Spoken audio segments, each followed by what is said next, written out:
akan terjadi suatu peristiwa dan satu keadaan yang pernah disebutkan oleh Rasulullah sallallahu alaihi wasallam, yang mana hadis ini terdapat di dalam salah satu hadis 40 peristiwa hadis akhir zaman, yaitu tentang gambaran yang diberikan oleh Rasulullah suatu masa akan datang berpusu-pusu bangsa-bangsa yang akan mengerumuni umat Islam sebagaimana layaknya pemakan-pemakan yang akan mengerumuni talam-talam makanan. Jadi bila berita ini digambarkan oleh Rasulullah kepada para sahabat amat memahami dan mengerti condition yang disebutkan oleh Nabi, bagaimana rakusnya, bagaimana liarnya, bagaimana bernafsunya musuh-musuh Islam ini akan datang mengelilingi dan mengerumuni umat Islam untuk dihancurkan dan dimusnahkan. Lalu pertanyaan paling awal yang dipersoalkan oleh para sahabat Nabi ialah, wahai Rasulullah, adakah bilangan kami pada waktu itu sedikit? Nampak berkerumun, nampak ramainya musuh Islam nak hancurkan kita ni, adakah kerana bilangan kita, jumlah kita masa tu sikit? Tidak, kata Nabi. Jumlah umat Islam pada waktu tu banyak, tetapi sifat umat Islam pada waktu dan masa tersebut tidak ubah seperti buih-buih di lautan. Bila tuan-tuan mempunyai kesempatan untuk datang ataupun melawat di gigi-gigi air di tepi pantai, tuan-tuan akan lihat ombak-ombak akan menolak buih-buih ini ke pesisiran pantai. Contoh yang paling mudah, kalau ombak ni tolak kuat, dia akan datang cepat. Kalau ombak ni tolak lambat, dia pun akan sampai lambat. Kalau ombak ni beralun ke kiri, dia akan pi ke kiri. Kalau ombak ni beralun ke kanan, dia akan pi ke kanan. Kalau ombak ni tarik balik dia sampai masuk ke laut pun, dia akan tertarik sekali. Maksudnya apa, tuan-tuan? Gambaran ini untuk diberi penjelasan bahawa umat Islam yang ramai pada waktu tersebut sudah tidak mempunyai pendirian dan kita sebut apa ni? Pegangan yang kemah dan kejap.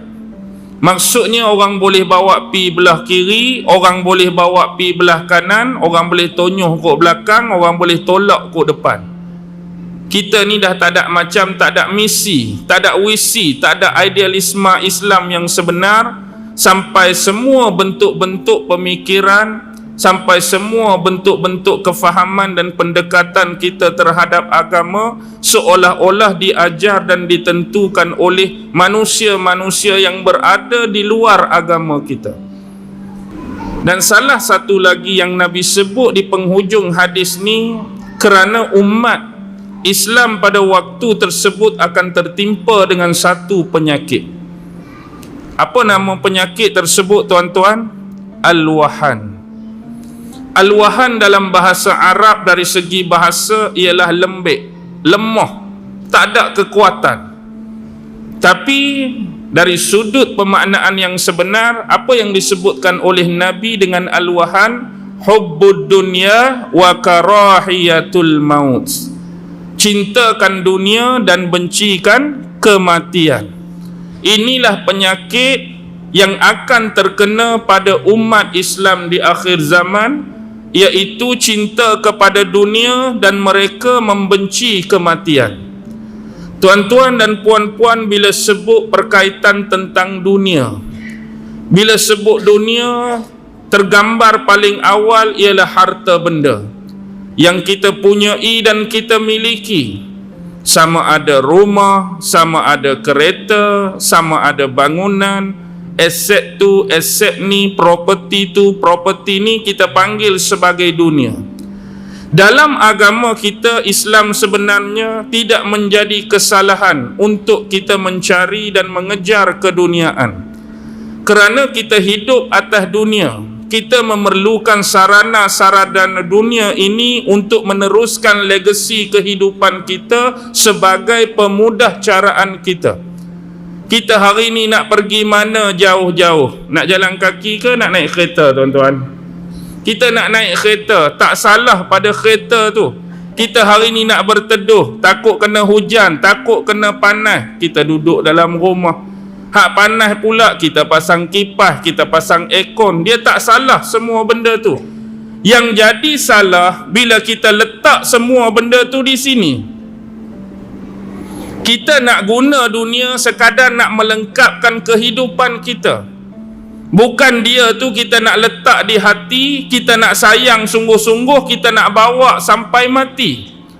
Yang jadi masalah hari ini, kebanyakan umat Islam dan juga turut dibimbangi diri saya sendiri terkena penyakit ni. Iaitu bila kita cari harta banyak-banyak yang sebenarnya dibolehkan dan diharuskan dalam agama, kita letak semua benda tu di sini. Yang menyebabkan tempat di sini yang sebenar apa? Tempat yang sebenar di sini ialah mengingati Allah, mengingati Rasul. Tempat-tempat untuk kita mengasihi dan menyayangi agama, kita letakkan benda ni sekali dengan apa yang disebutkan di depan tadi. Yang menyebabkan bila di sini tempat dia akan dikasihi, dia akan disayangi. Kita nak jaga betul-betul, kita nak peluk betul-betul, kita nak dakap betul-betul. Bila terlampau kuat kasih sayang terhadap dunia, yang akan jadi ialah kita akan terlampau mencintai dia sehingga akan begitu sukar untuk melepaskan hati, jiwa dan perasaan kita terhadap dia. Bila orang dah terlampau cinta pada dunia ni, kalau boleh dia nak mati ke nak hidup? Oh, nak hidup lah. Kalau mati tak boleh nak gunalah semua hak duk cari selama ke ni. Kalau kita mati tak boleh nak pakai lah hak kita duk cari bertimbun-timbun, beribu-ribu tadi. Jadi biasa bila orang start mula cinta dunia, dia akan rasa galat pada kematian. Dan akan mula terbit pemikiran-pemikiran macam ni. Kalaulah umur aku 100 tahun lagi pun best. Kalau Allah sambung lagi beberapa puluh tahun, bagusnya. Sebab apa dah jadi macam ni, tuan-tuan? Sebab sayang dah nak tinggal harta benda tadi. Sebab kalau kita mati, kalau kita meninggal, siapa akan guna pakai semua ni? Padahal hak kita nak tinggal tu pada bini kita. Hak kita nak tinggal tu pada anak-anak kita. Hak kita nak tinggal tu pada waris-waris yang berhak untuk difaraidkan harta-harta kita. Tapi yang jadi payah kerana apa? Kerana kita cari penat-penat, Allah nak tinggal ke orang pula. Kita cari letih-letih, nak tinggal ke orang pula. Kita pun dah di penghujung usia, baru nak menikmati kadang-kadang benda macam ni. Dulu duk pakai kereta buruk, kereta cabuk, umur-umur macam ni baru boleh pakai, hak selesa besar sikit. Duk 2 hari beli kereta baru, meninggal. Duk di hospital tu Allah, baru 2 hari masuk uat pula, tak boleh nak naik, tak boleh nak tu, tak boleh nak tenyih, tak boleh nak gonyoh, tak boleh nak uat, tak boleh nak lap. Duk teringat ke harta, duk teringat ke duit, sampai mati pun kita bawa lagi unsur-unsur dunia bersama dengan kematian kita.